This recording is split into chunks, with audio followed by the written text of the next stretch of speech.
Bismillahirrahmanirrahim. Assalamualaikum warahmatullahi wabarakatuh. Alhamdulillah, alhamdulillahi hamdan katsiran thayyiban barakan fi kama yuhibbu rabbuna wa yarda. Asyhadu an la ilaha illallah wahdahu la syarikalah wa asyhadu anna Muhammadan abduhu wa rasuluhu la nabiyya wa rasula ba'da.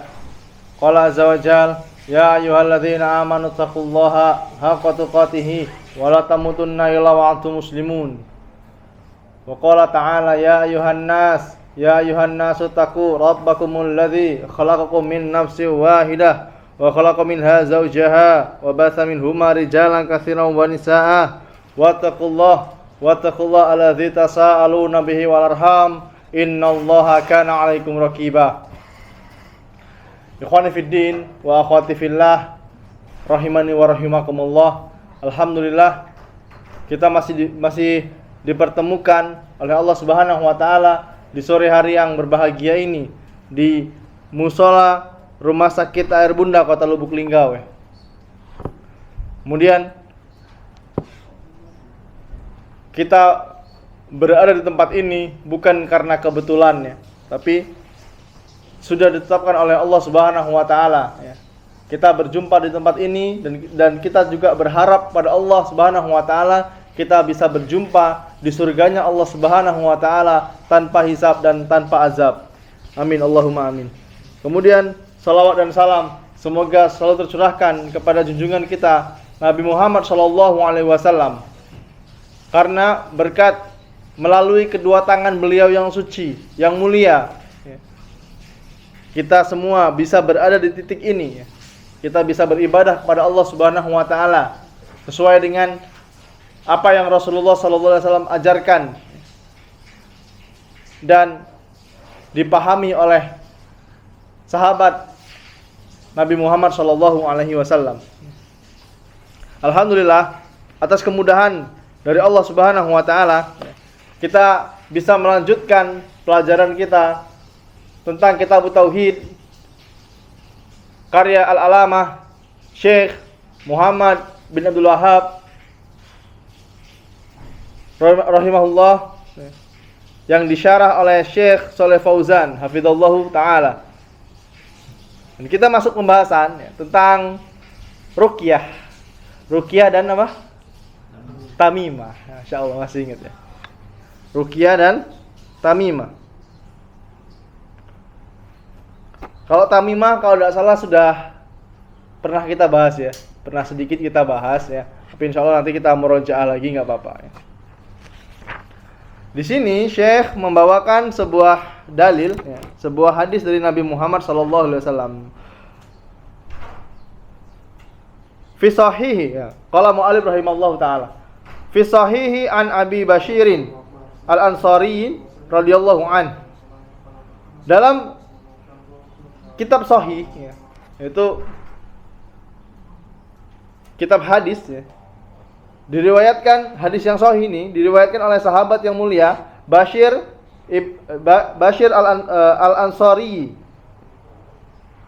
radhiyallahu an annahu kana ma'a Rasulullah sallallahu alaihi wasallam fi ba'din asfarihi fa arsala rasulan. Bahwasanya sesungguhnya ya dia bersama Rasulullah sallallahu alaihi wasallam ketika sedang safar. Ketika Rasulullah sallallahu alaihi wasallam sedang bepergian. Fa arsala rasulan. Kemudian Rasulullah sallallahu alaihi wasallam mengutus seseorang untuk pergi ke satu kampung.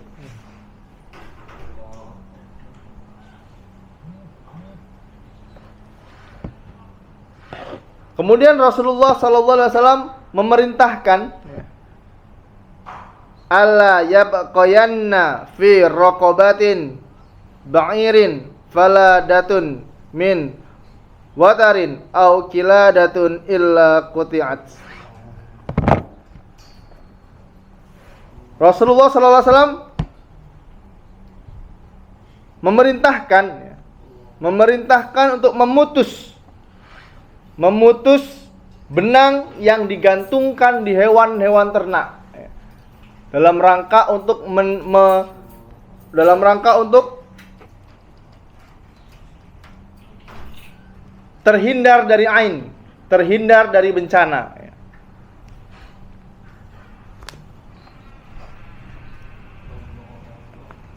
Ini tentang tamimah. Tamimah kemarin sudah pernah kita bahas.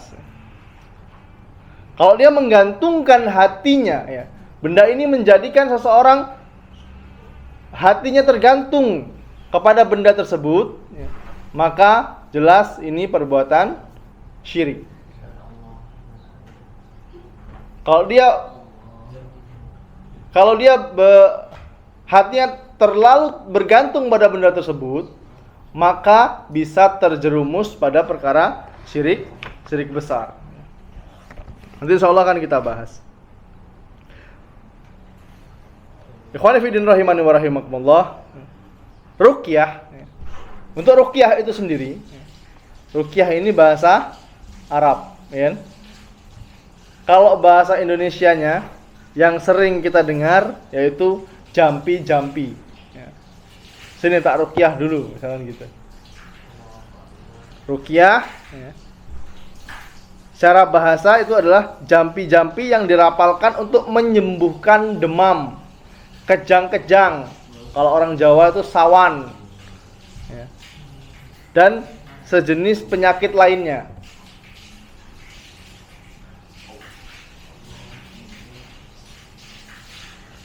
Ruqyah pakai qaf itu beda dengan ru'yah pakai kaf. Ya. Kalau ru'yah, ru'yatul hilal, ya, artinya melihat hilal untuk menentukan awal bulan. Ya. Ini bedakan antara ruqyah dengan ru'yah. Dan ruqyah sendiri itu dibagi menjadi dua. Ada yang diperbolehkan dan ada ruqyah yang tidak diperbolehkan. Kemudian cara melakukan ruqyah secara umum dengan cara merapalkan atau membacakan bacaan-bacaan ruqyah. Ya. Ruqyah itu, ikhwan, emang sudah ada di zaman Nabi Muhammad SAW. Tapi orang-orang belakangan inilah yang membuat perkara-perkara baru tentang ruqyah, ya. Sehingga ruqyah menjadi haram, tidak boleh. Ruqyah caranya gimana? Merapalkan atau membacakan bacaan-bacaan kepada orang yang sakit. Nah, yang lebih utama itu kita meruqyah diri kita sendiri, ya. Jangan minta diruqyah. Kita belajar cara meruqyah diri sendiri, ya. Cara gampangnya gimana, ya, agar nggak sampai derajat ruqyah, ya. Rutinkan membaca zikir pagi dan petang, ya, agar kita terhindar dari mara bahaya. Karena ikhwan, ya, ruqyah ini tidak identik dengan kesurupan. Biasanya kalau ada orang kesurupan baru diruqyah. Padahal penyakit, ya, setiap penyakit itu bisa diruqyah. Ruqyah ini dibacakan untuk orang yang sakit, untuk orang yang sakit, bukan hanya khusus untuk orang yang kesurupan, kemasukan jin. Dan bisa juga digunakan untuk menyembuhkan penyakit yang nampak. Seperti apa? Demam, ya, batuk, pilek, ya, dan sejenisnya. Penyakit yang nampak maupun yang tidak nampak. Penyakit yang tidak nampak seperti apa? Ya, kan di kesurupan tadi. Kesurupan dan ain itu bisa disembuhkan dengan cara ruqyah.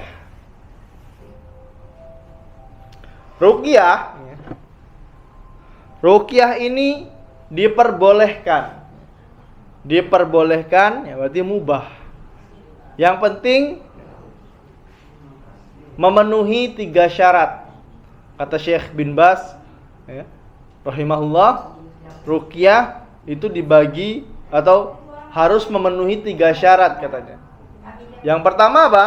Menggunakan bacaan yang jelas maknanya. Kalau mau meruqyah, gunakan bahasa yang jelas, ya, yang jelas bacaannya. Tidak ada rapalan-rapalan atau mantra-mantra yang samar, yang nggak jelas, nggak ada artinya. Ya. Humilahi nggak ada ya. Ini diruqyah dulu ini. Ya. Kembali lagi, ruqyahnya ini kepada siapa, ikhwan? Ya. Karena pernah kita bahas juga di tempat kita ini sulit membedakan apa? Sulit membedakan antara kiai, ustadz, paranormal dan dukun. Lebih mudah membedakan antara koruptor, perampok, maling, sama begal. Ini mudah ini. Yang ngambil uang rakyat namanya apa?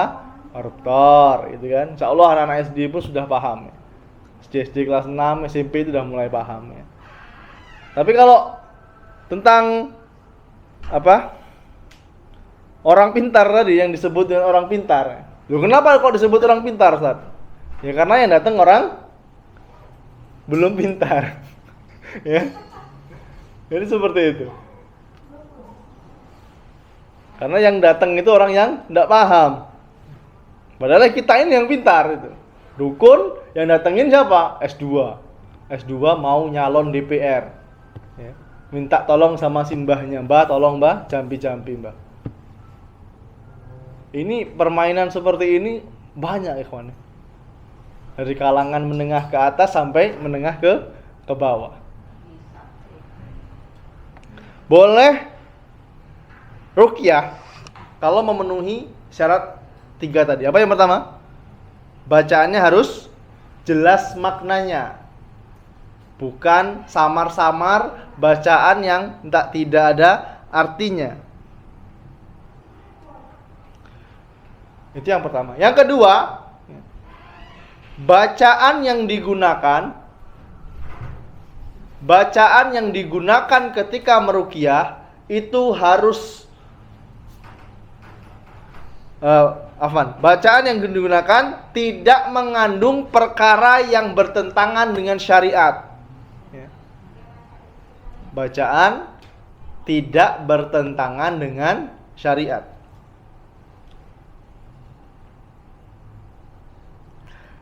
Yang ketiga, hatinya tidak bergantung kepada ruqyah secara zat. Jangan sampai berpendapat kalau sudah ruqyah sama Ustadz Fulan, saya pasti sembuh. Ini nggak boleh. Padahal yang menyembuhkan siapa? Allah. Yang menyembuhkan Allah. Bukan hanya manusia, rumah juga bisa diruqyah. Kalau saya udah dibahas pekan kemarin ya. Pekan kemarin apa pekan kemarinnya lagi? Tentang ruqyah. Belum ya? Bukan di sini berarti. Namimah. Meruqyah rumah. Rumah bisa nggak diruqyah? Bisa. Rumah yang udah lama 40 hari nggak ditunggu misalnya kan. Nggak pernah dibacain Al-Quran. Nah ini jinnya mulai banyak nih. Kalau diruqyah yang dibacakan surah Al-Baqarah, insyaallah jinnya kabur. Takut jinnya. Kemudian syarat yang ketiga tadi ya, tidak bergantung kepada ruqyah itu sendiri. Dia harus meyakini bahwa ruqyah ini adalah sebab, hanya sekedar sebab ikhtiar untuk kesembuhan. Seperti kita berobat ke medis. Kita berobat ke air bunda misalnya ya. Ini hanya sebagai sarana. Padahal yang menyembuhkan sakit itu siapa? Allah. Bisa dipahami ya? Aku kalau tidak sama dokter Reza ini tidak sembuh. Kak Reza, dokter kucing. Ya, aku kalau nggak sama dokter Fulan saya nggak sembuh. Jadi hatinya tergantung sama dokter ini. Padahal yang menyembuhkan itu Allah. Tidak boleh seseorang menggantungkan hatinya kepada sebab. Bismillah aja berobat. Tapi kadang sugesti kita yang membuat. Ada orang seperti itu. Di kampung saya di Melasti itu kalau nggak sama dokter kampung itu, ya, dokter yang ada di dusun kami itu, ya, nggak mau mereka. Dokternya lagi kuliah lagi, ya. Kuliah lagi, dokternya kan dokter umum ya, ambil spesialis ke Jakarta, bertahun-tahun nggak pulang gitu ya. Wah, masyarakat ini kecewa. Karena apa? Dokter penggantinya nggak cocok katanya. Saya cocoknya sama dokter itu. Ini apa? Sugesti, ya kan? Sugesti bisa dipahami ya sugesti ya. Insya Allah mudah. Padahal yang menyembuhkan itu sendiri siapa? Allah. Udah berobat ke dokter fulan, ya kan? Ngantri lama, ya, diperiksa, suruh nebus apa? Dikasih obat paracetamol misalnya. Ke dokter lain juga sama juga obatnya. Kadang beda merek, kandungannya sama. Wah, ini ada apoteker ya. Biasanya seperti itu. Mereknya beda-beda nih, tapi isinya sama. Yang menyembuhkan siapa? Allah. Jadi menggantungkan hati hanya kepada Allah. Jika syarat tadi sudah terpenuhi, ya, maka boleh, hukumnya boleh meruqyah. Itu menurut para ulama. Karena Rasulullah SAW beliau pernah bersabda, la ba'sa birruqa ma lam takun syirkan. Tidak mengapa melakukan ruqyah selama tidak mengandung kesyirikan. Boleh melakukan ruqyah selagi tidak ada kesyirikan di dalamnya. Karena apa? Nabi Muhammad SAW, ya, beliau juga pernah diruqyah. Ruqyah syar'i, ya, bukan ruqyah yang macam-macam. Ya. Jual beli, nanti insya Allah kita bahas juga kalau waktunya cukup. Jual beli air ruqyah misalnya. Ya. Nanti ada pembahasan insya Allah. Semoga Allah mudahkan. Nabi sendiri pernah diruqyah. Demikian juga para sahabat Nabi Muhammad SAW, ya, mereka pernah melakukan ruqyah. Jadi tidak apa-apa saling meruqyah apabila tidak menyelisihi syariat. Syarat-syaratnya terpenuhi. Tapi kalau ruqyahnya ini menyelisihi syariat, misalnya datang ke Ustadz Fulan harus bawa ayam apa namanya? Yang hitam semua itu? Cemani ya, cemani ya. Harus bawa ayam cemani. Ya, nanti dipotong sama ustadznya. Suruh makan ustadznya nanti. Digoreng sama ustadznya. Ya. Kemudian suruh bawa syarat-syarat. Gula, kopi, apalagi. Buat siapa? Buat ustadznya. Ini enggak boleh ya. Ini menyelisih syariat. Bahkan membawa syarat-syarat yang terkesan Islami. Ada sebuah kisah di Pulau Seberang ya. Itu udah pernah saya ceritakan di sini kalau salah. Yang dia ini dikenal sebagai orang pintar, kiai. Penampilannya syar'i gitu kan. Nanti kalau orang sana minta diruqyah, minta obat gitu kan, minta jampi-jampi, dikasih sama dia dan sembuh. Tapi dia punya satu ruangan yang tidak boleh diganggu. Dia punya satu ruangan yang tidak boleh dibuka. Ketika dia meninggal, ya, anak-anaknya atau keluarganya membuka ruangan tersebut. Apa isinya? Al-Quran, ya, perlengkapan sholat. Tapi apa? Dihinakan sama dia. Dikasih darah haid. Al-Quran ditumpuk di kloset. Karena apa? Semakin dia menghinakan agama Allah, setannya semakin senang bantu dia.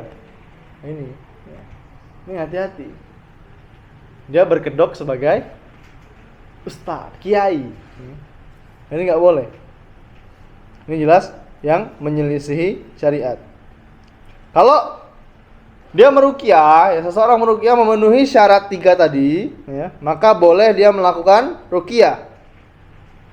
Dia meruqyah menggunakan Al-Quran, ya, atau menggunakan doa-doa yang sudah dikenal, yang dibacakan oleh Rasulullah SAW, atau doa lain yang bisa dipahami maknanya, maka ini boleh, karena tidak ada pelanggaran syariat di situ.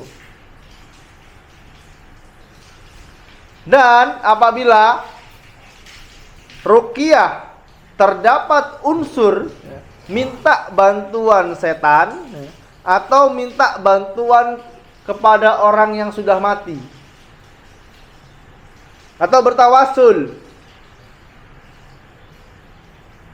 kepada orang yang bertawasul dengan kedudukan orang yang sudah mati, atau terdapat mantra-mantra yang enggak jelas, tidak ada maknanya, karena itu semua ruqyah yang terlarang, enggak boleh. Minta tolong sama orang mati. Mas, anak saya ini kok tiap malam nangis terus. Wah, ini harus diruqyah, Bu. Ini sawan ini, ketempelan jin ini. Ruqyahnya di mana, Mas? Nanti ruqyahnya di kuburan misalnya. Di kuburan keramat yang ada di sana. Ya, dibawa ke kuburan, ya, orang pinternya ini minta tolong sama penghuni kubur. Ini enggak boleh. Dari sinilah ditarik kesimpulan, ya, bahwasanya ruqyah itu dibagi menjadi 2. Ruqyah syar'iyah, yaitu ruqyah yang sesuai dengan tuntunan syariat, sebagaimana yang dijelaskan oleh Syekh Abdul Aziz bin Baz rahimallahu ta'ala. Yang tadi, yang syarat 3 tadi, yang boleh itu syar'iyah. Kemudian ada ruqyah ghairu syar'iyah. Ghairu syar'iyah yaitu yang tidak sesuai dengan tuntunan syariat. Apa tadi? Ruqyah ghairu syar'iyah. Ruqyah yang tidak sesuai dengan syariat. Dan ini pun masih dibagi menjadi 2 lagi, ikhwan. Ruqyah bid'iyah, ruqyah yang haram, ya, itu masih lagi dibagi menjadi 2. Apa itu?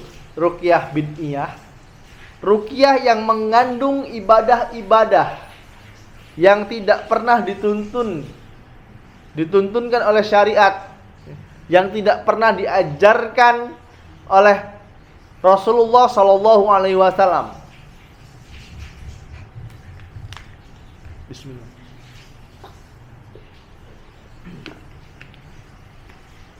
Walaupun bacaan ruqyahnya syar'i, ya, benar bacaan ruqyahnya, tapi kalau mengandung unsur-unsur kebid'ahan, maka tidak boleh. Contohnya gimana, Ustaz? Contohnya, ya, ketika seseorang mau meruqyah, dia melakukan sholat sunnah dulu katanya. Sholat sunnah apa? Sholat sunnah, yang penting sholat sunnah. Berapa rakaat? 5 rakaat. Ini contoh, ya. Sholat sunnah 5 rakaat. Ya, kalau enggak seperti ini nanti enggak sembuh ini ruqyah yang diruqyah. Maka ini ruqyah bid'iyah. Ruqyah yang tidak dicontohkan oleh Nabi Muhammad sallallahu alaihi wasallam.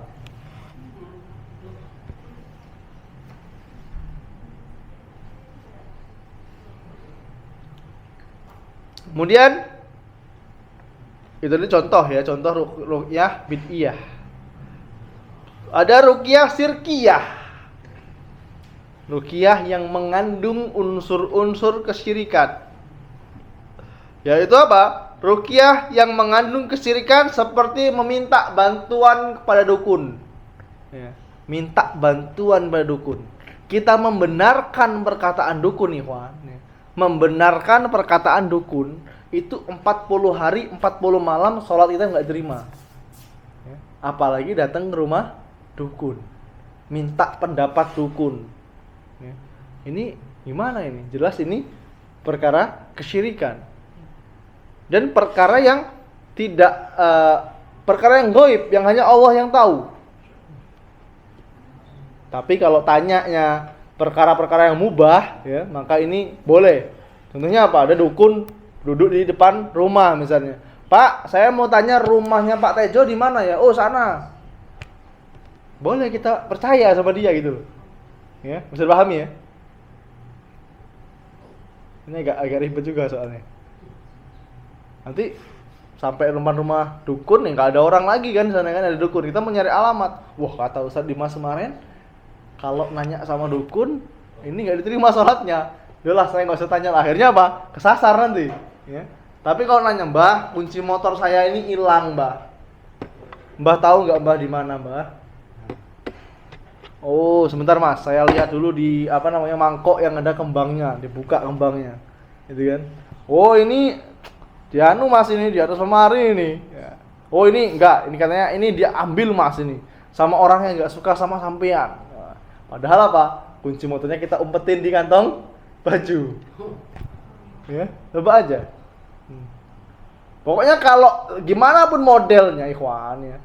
Bagaimanapun penampilannya, kalau dia tahu perkara gaib, maka dia apa?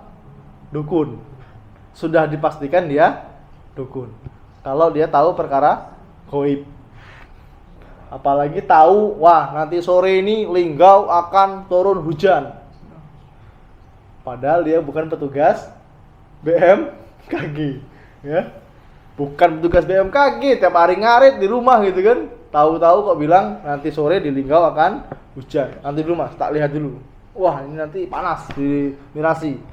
Linggau hujan nih. Ini perkara gaib bukan? Yang jelas ini perkara gaib.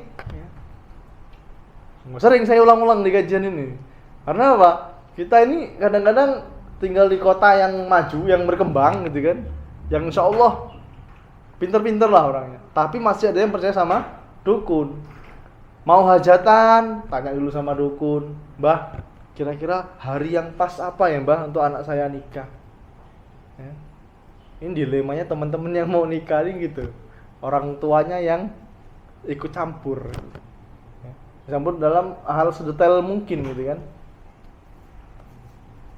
Oh, jangan hari Kamis tanggal 20 pon misalnya. Kenapa Mbah? Nanti hujan nanti. Badai nanti. Jadi gimana Mbah? Tanggal 25 aja. Akhirnya apa? Nurut perkataan dukunnya. Padahal Pak Ketipnya nggak bisa tanggal itu, penuh. Akhirnya apa? Cancel nikah. Pas mau ada lagi mau nikah, Mbah, calon suami saya ini misalnya lahir tanggal sekian, bulan sekian, tahun sekian. Sedangkan saya tahun sekian, tanggal sekian, bulan sekian. Apa kata dukunnya? Wah, nggak cocok ini. Nanti kalian akan auranya panas. Ya, nanti berantem terus, nggak tenang rumah tangganya. Jadi mending cari yang lain aja Mas. Mbak, cari yang lain aja.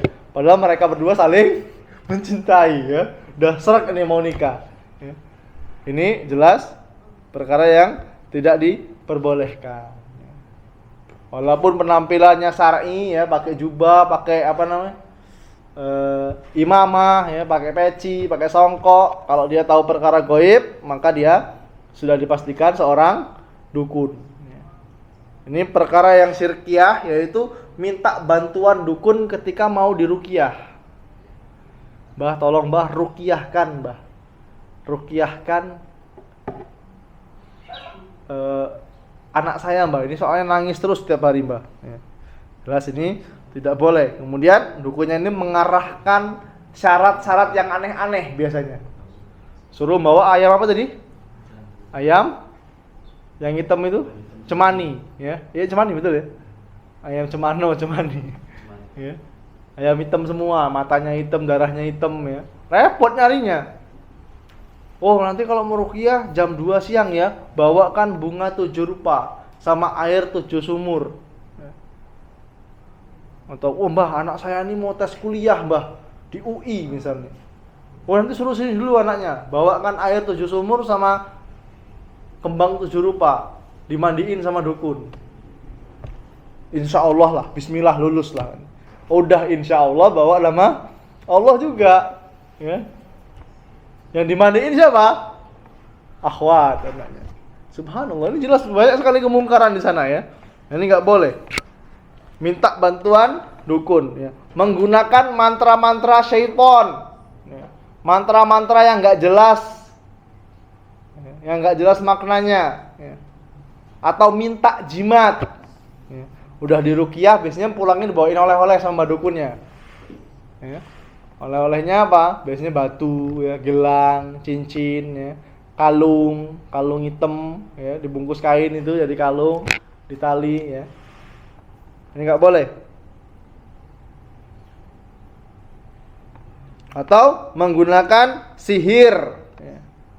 Menggunakan sihir termasuk ruqyah syirkiyah. Karena Rasulullah SAW beliau pernah bersabda, innar ruqa wa tamaima wa tuwalatu syirk. Bahwasanya sesungguhnya ruqyah, jampi-jampi. Di sini Rasulullah SAW menjelaskan ruqyah yang disebut secara bahasa, ya. Tadi kan sudah kita jelaskan, ya. Ruqyah secara bahasa artinya apa? Jampi-jampi. Ruqyah, jimat dan pelet itu adalah kesyirikan. Peletnya ada nggak sih, Iwan? Ada, ya. Ada.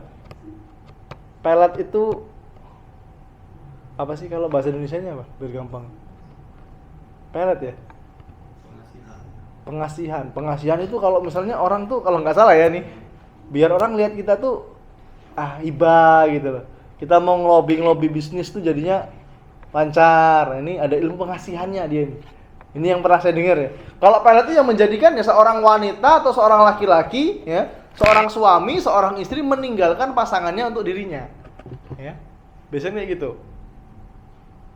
Banyak nggak yang terjadi? Banyak, ikhwan. Di zaman modern nih, masya Allah, ya. Banyak sekali pelet. Ya. Ada juga pelet yang dibolehkan. Pelet, ya. Pelet dari Italia, ya. Pelet dari Jepang, ya.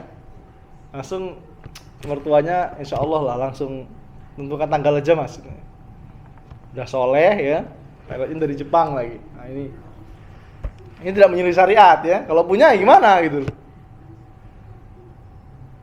Rasulullah SAW menjelaskan ruqyah, jampi-jampi, jimat, ya, tamimah tadi, dan pelet adalah kesyirikan. Tamimah, ya, sesuatu yang digantung untuk melindungi diri dari ain. Anak-anak bayi, ya, umur-umur sebulan 2 bulan, ya, itu biasanya pakai kalung warna hitam. Nggak tahu kalau di Linggau ini ada nggak? Masih ya? Gelang benangnya itu warna-warna biasanya, ya. Boleh nggak pakai gelang? Boleh nggak pakai kalung? Boleh. Ya, kalau apalagi anak cewek dianjurkan sekali, ya. Kalau anak kita perempuan, ya, dianjurkan, ya. Kalau anak kita perempuan dianjurkan pakai apa? Pakai anting, ya, pakai kalung boleh. Tapi kalau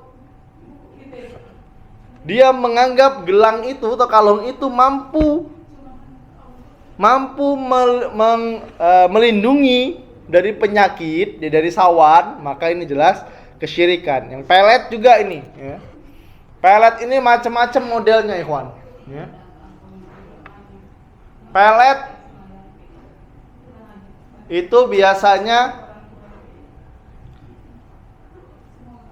dialami oleh perempuan, akhwat. Apalagi akhwat, ya. Mohon maaf nih ibu-ibu yang masih suka upload foto. Ustaz, kan aku jelek, Ustaz, upload foto. Bukan masalah jeleknya, ya. Laki-laki ini bisa terfitnah, ya. Bisa terfitnah. Karena Rasulullah SAW beliau pernah bersabda, la taraktu ba'di adoro fitnatan ala rijali minan nisa. Tidaklah aku tinggalkan fitnah yang lebih besar, yang lebih berbahaya buat laki-laki, melainkan fitnah wanita. Jadi sesoleh apapun laki-laki, kalau udah dihadapkan oleh wanita udah hilang akalnya. Ya. Nah, ini. Gara-gara seperti ini, wanita itu bisa kepelet. Gara-gara apa? Foto, video. Dukun ini sekarang tuh udah digital ya. Dukunnya sudah digital. Jadi seorang laki-laki suka sama perempuan dan ditolak lamarannya. Perempuan ini ya kalau dia dipelet, ya disihir, bisa tergila-gila dengan laki-laki yang tolak tadi. Laki-laki datang ke dukun, "Mbah, tolong jadikan si fulanah itu suka sama saya." Ada fotonya nggak? Ada, Mbah. Nih, cuma ditunjukin fotonya. Biasanya itu foto rambut, kuku. Nah, ini bisa ya, dijadikan bahan pelet. Makanya ibu-ibu ya, kalau potong rambut, ibu-ibu pakai jilbab kan? Nah, ibu pakai jilbab, kalau potong rambut ke salon, nah ini rambutnya ini aurat tuh. Ya. Jadi harus disimpan atau dibuang sekalian. Ya. Karena ini bisa jadi sarana untuk pelet.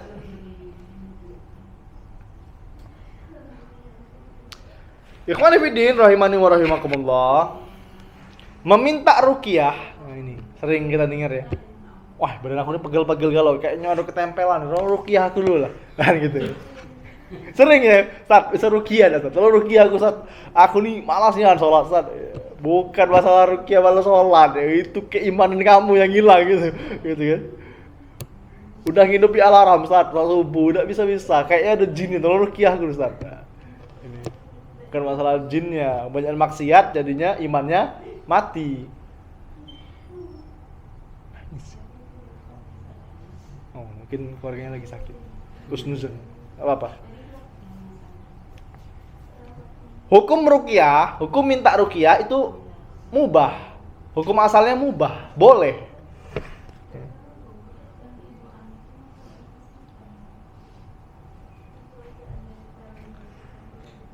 Dari Asma bintu Umais radhiyallahu anha, beliau pernah bertanya sama Rasulullah sallallahu alaihi wasallam, "Wahai Rasulullah, Bani Ja'far ini anak keturunan Ja'far ya, terkena penyakit ain. Bolehkah kami meminta mereka diruqyah?" Menawarkan ya. Boleh enggak sih mereka itu diruqyah? Apa kata Rasulullah SAW? Ya, boleh. Andaikan ada yang bisa mendahului takdir, ya, itu adalah ain. Ya. Ain ini bisa seandainya bisa mendahului takdir, maka yang berhak ini ain sebenarnya. Ya. Banyak hati-hati, kawan. Ya. Kalau punya mobil, punya rumah, punya anak terlalu cantik, terlalu ganteng, ya, ini bisa berpotensi kena ain. Kalau ada orang, ya, teman kita yang memuji anak kita, memuji badan kita, memuji rumah kita, wah bagusnya ya kau, rumah kau nih. Kita ingatkan dia untuk mengucapkan Masya Allah. Masya Allah, Tabarakallah, itu boleh ya.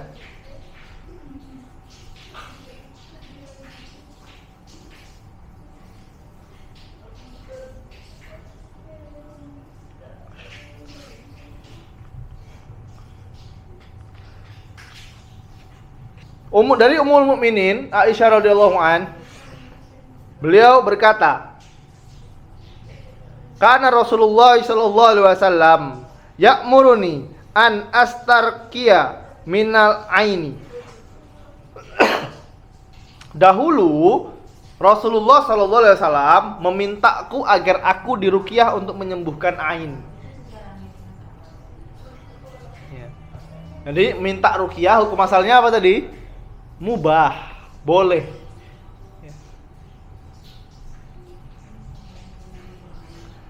Akan tetapi ikhwan fillah rahimani wa rahimakumullah, apabila seseorang meminta ruqyah dan dia bertawakal, menyerahkan urusannya sama orang yang diruqyah, sama orang yang meruqyah, dan ini baru yang dilarang. Ini tidak sampai derajat haram, tapi ini orang yang minta ruqyah ini ya, dia kehilangan tiket, kehilangan kesempatan masuk surga tanpa hisab dan tanpa azab. Seperti hadis Mus'ab ya, yang sering kita dengar ketika Rasulullah SAW bersabda, ada 70.000 umatku, kata Rasulullah SAW, yang masuk surga tanpa hisab dan tanpa azab. Siapa mereka wahai Rasulullah? Yaitu orang yang tidak tatoyur, kemudian orang yang tidak menggunakan kei. Kei itu seperti pengobatan dari bangsa Arab itu, besi yang panas, besi dibakar, dipanaskan, kemudian ditempelkan di bagian tubuh yang sakit. Kalau kepalanya pusing, ya besinya dibakar, tempelkan di kepala. Ya. Sembuh nggak Ustaz? Allahu a'lam. Ya. Allahu a'lam. Kemudian orang yang meminta ruqyah.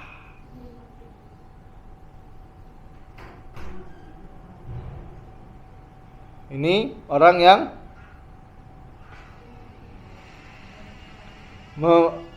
orang yang melakukan ini, mereka kehilangan tiket masuk surga tanpa hisab dan tanpa azab. Wafan, ini sahabat yang mulia Ukasyah ya, Ukasyah bin Mihsan, bukan Mus'ab ya. Kemudian Ukasyah ini berdiri, wahai Rasulullah,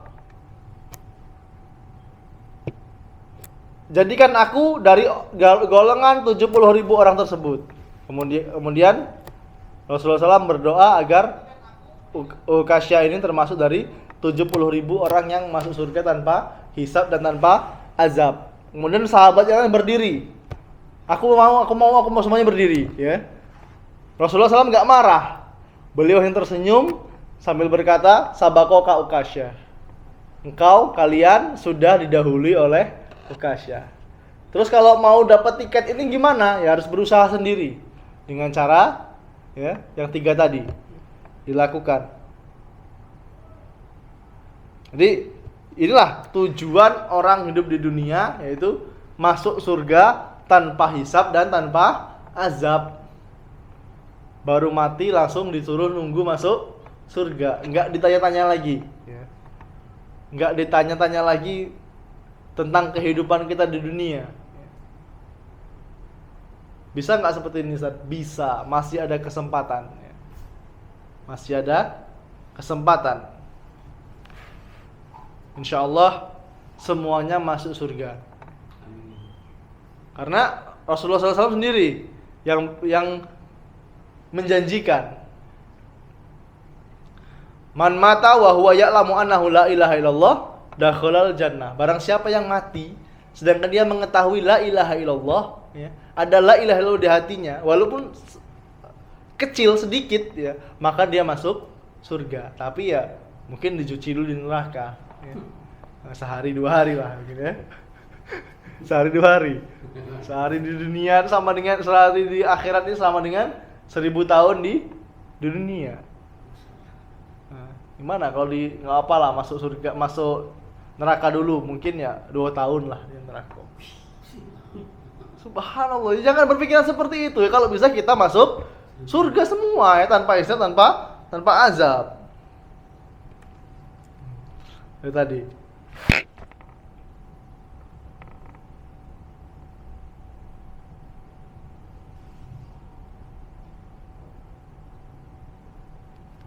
Bacaan-bacaan ya, ketika meruqyah itu harus dari Al-Qur'an dulu, ikhwan. Ya.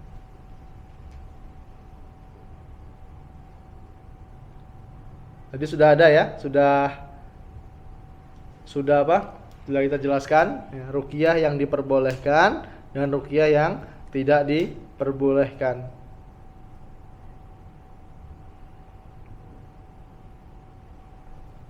Bagaimana cara meruqyah?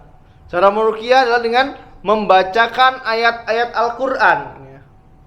Bukan sekedar tilawah Ini kalau kita mau meruqyah orang yang sakit, ya. Atau membacakan doa-doa dalam hadis-hadis Nabi Muhammad Shallallahu Alaihi Wasallam. Kalau nggak salah ada bukunya tuh ikhwan. Ya. Kalau bisa nih, ini termasuk buku-buku yang harus ada di rumah. Buku zikir dan doa dan bacaan ruqyah kalau nggak salah judulnya. Karyanya Ustadz Yazid Hafizallahu Ta'ala. Murah bukunya, 60.000, 50.000, tebel segini ya. Kecil bukunya tapi panjang, tebel. Ini kalau bisa ada di rumah. Tuh. Yang di meja Ustaz. Mana ini? Iya. Bukan, bukunya bahasa Indonesia ya. Panjang, pendek, panjang. Kemudian lebarnya agak pendek dia. Ini bukunya. Judulnya tadi zikir dan doa. Zikir dan doa Ustadz Yazid. Murah kok bukunya. Banyak kayaknya. Karena itu masuk buku-buku yang harus ada di rumah. Kalau nggak salah pernah kita jelaskan ya, kita punya ruang tamu atau ruang kumpul keluarga ya, itu sediakan meja atau rak kecil dari kayu. Kalau lempah di mebel mungkin nggak sampai 50.000, nggak sampai 100.000 lah. Ya. Itu kita isi buku-buku. Nah, kita juga harus target ikhwan. Targetnya gimana? Setiap bulan harus beli buku. Pak Ustaz, pegawai Ustaz dari pagi sampai malam, dari pagi sampai sore, tidak sempat lagi nak baca ya Ustaz. Ya, kalaupun kita nggak sempat membacanya, insya Allah anak cucu kita nanti bisa membaca. Ya, ini investasi ikhwan. Ya. Investasi yang nggak akan rugi beli buku. Walaupun kita bukan ustadz, ya bukan dai, setidaknya kita punya buku di rumah.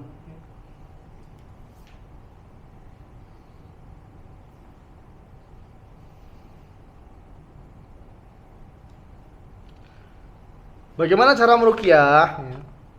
Yaitu membacakan Al-Quran ya, dan doa-doa di telapak tangan. Kemudian mengusapnya pada bagian tubuh yang sakit.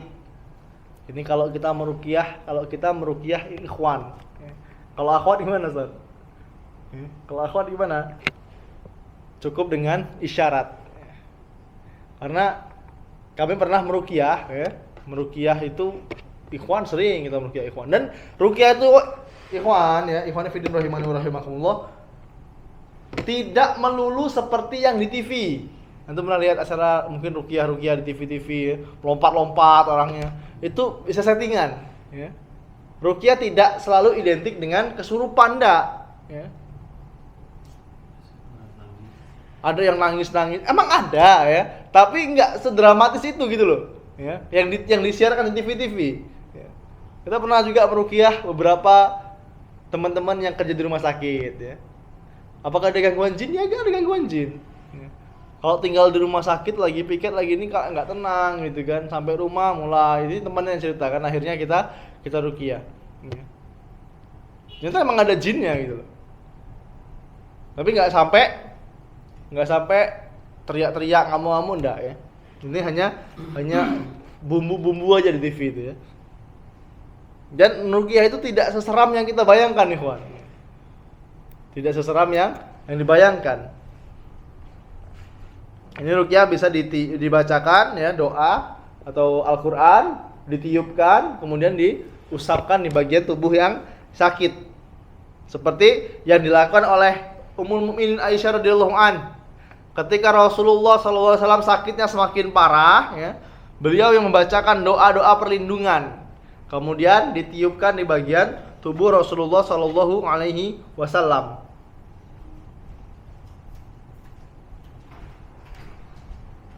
Boleh juga, ini pendapat Syekh bin Baz ya, boleh juga membacakan Al-Quran atau doa-doa. Boleh membacakan Al-Quran atau doa-doa ya, di air minum. Kemudian diberikan kepada orang yang sakit. Ini pendapat Syekh bin Baz.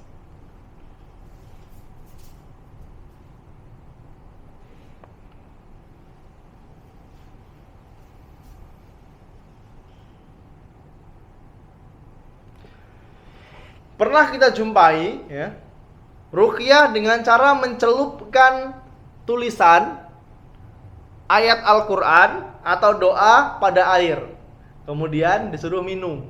Ya. Ini adalah pendapat sebagian ulama. Ada ulama yang berpendapat ini boleh. Terus asalnya gimana, Ustaz? Lebih baik kita tinggalkan. Karena apa? Karena tidak ada dalil yang kuat ya, yang sahih yang mendasari perkara ini. Bisa dipahami ya? Kita di Miras itu pernah ketemu ikhwan ya, yang model seperti ini. Anaknya sawah, nangis terus, kemudian dituliskan, saya nggak tahu tulisannya apa ya, di kertas, kemudian pakai bahasa Arab, entah doa, entah ayat suci Al-Quran, kita nggak jelas. Kemudian dicelupkan kepada air gelas, airnya ini suruh minum. Wih, bekas tinta ini gitu kan. Wallahu alam sembuh apa enggaknya ya. Tapi asalnya kita tinggalkan.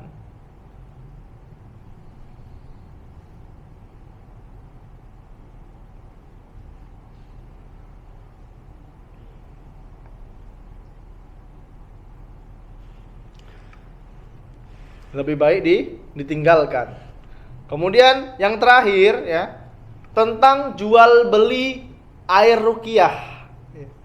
Ada ikhwan ya, yang ngaku dai ya, ustadz, dia jualan air ruqyah. Udah diruqyah sama syekhnya katanya. Udah dibacakan doa-doa sama syekhnya. Syekh Abdullah bin Jibrin rahimallahu taala, beliau pernah ditanya perkara ini.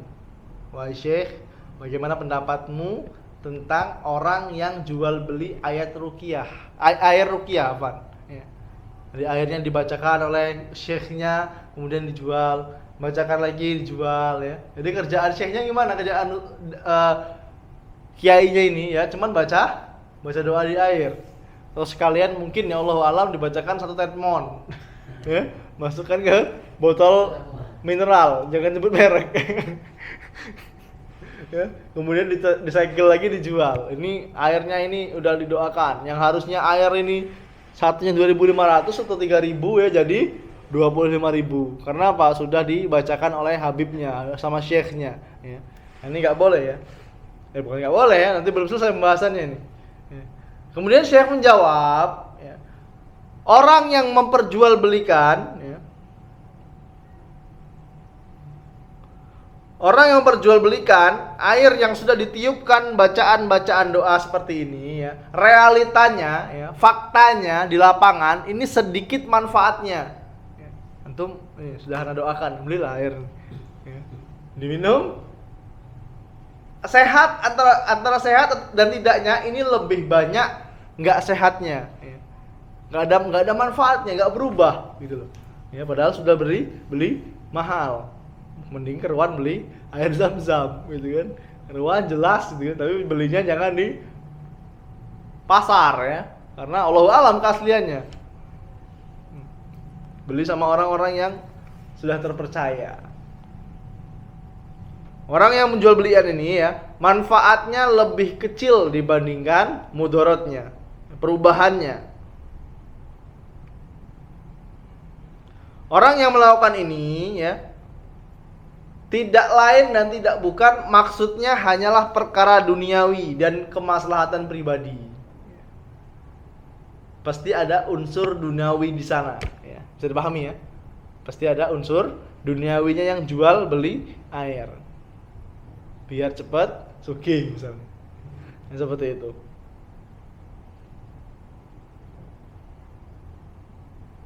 Orang yang menggunakan air ini ya, tidak mendapatkan bahaya, juga tidak mendapatkan manfaat. Lebih baik langsung datang ke sama ustadz atau sama syekhnya minta diruqyah, keruan jelas ya. Insya Allah bisa mendatangkan manfaat. Tapi kalau seperti ini ya, dapat manfaat enggak, dapat kerugian juga enggak. Kalau kerugian secara ini ya, secara materi mungkin dapat ya. Beli air yang biasanya 3.000 jadi 25.000 misalnya. Jadi seperti itu. Ruqyah ini ikhwan ya, tidak boleh matok harga ya. Meruqyah ini tidak boleh matok harga. Kalau dikasih alhamdulillah, kalau nggak dikasih nggak apa-apa ya. Atau nanti dibungkus lain ya. Terima ruqyah syar'iyah ya. jasanya 150.000 misalnya.